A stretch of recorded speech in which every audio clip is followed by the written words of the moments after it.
Hey there, figured I would film another video of the car while I have it down here in the garage. Been a little while since I took a video. Been slowly rebuilding the passenger side carpet after patching a small hole in the floor. It needed to be done prior to MVIing it in the spring.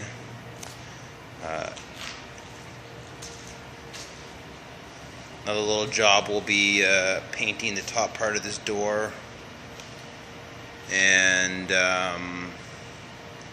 fix the coolant leak. I think just the ball was dry in the coolant reserve tank, so that's been shut off. Let's see, here's where I had the floor out completely, and then right around there was a small hole in the floor done improperly initially, so I've had that patched with by a welder, and then I put the carpet back in, replaced the underlay.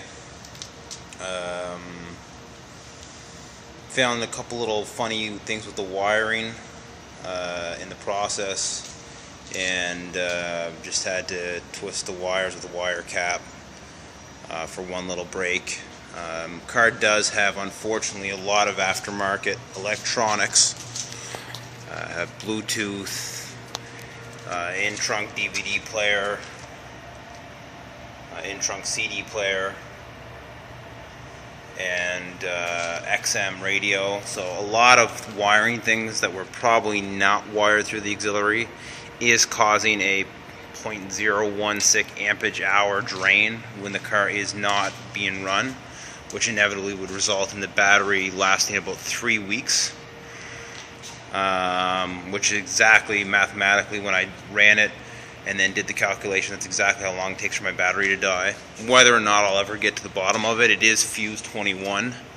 I did determine that because when I pulled that fuse, the battery drain off the voltmeter went right to pretty well zero. Fuse 21 is connected to active check control, check engine, instrument panel, trunk light, stereo system, so a real long list of stuff. To troubleshoot all that electrical stuff might be kind of tricky. Sorry, I'm not much more technical. This is that dinan turbo build.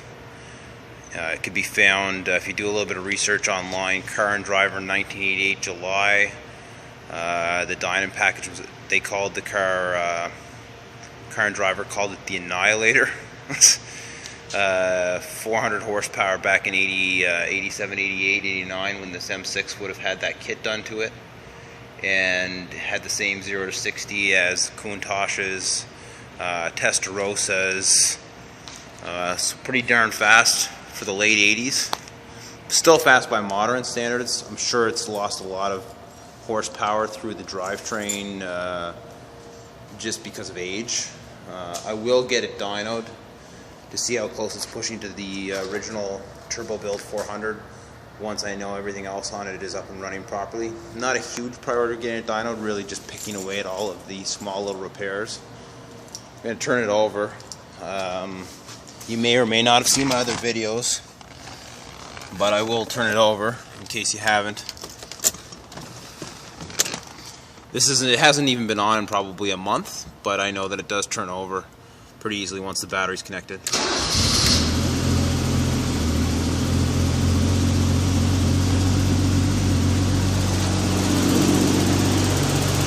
Do hear the lifters clicking a little bit. It is common on these engines. I think you can do what's called lashing them on the valves, and it should get rid of that clicking noise. Outside of that, there isn't really much else that I've seen other than the electrical drain on the battery that's a major concern. Obviously has a layer of dust. Don't have a cover on it because I've been coming in the garage a lot to work on it. These lights will shut off once I'm pretty much driving after a minute or two. Not even really that, maybe 15 seconds of driving. There's the gauge set that came with the dinan turbo build. And again, like I mentioned, aftermarket stereo and whole bunch of other stuff that really wasn't necessary on a car this vintage, but previous owner decided to do it. I've already disconnected the Bluetooth, and we'll do that with the rest of it. I don't really need the DVD player, XM satellite, all of that, but my buddy who does electrical, he's going to come in and make sure that it's done properly. Anyways, there's another video of my Dinan Turbo M6 that I imported from California to Halifax, Nova Scotia. If you haven't seen the other videos, feel free to watch. Hopefully this one's a little bit better than the other ones. Thanks very much. Bye.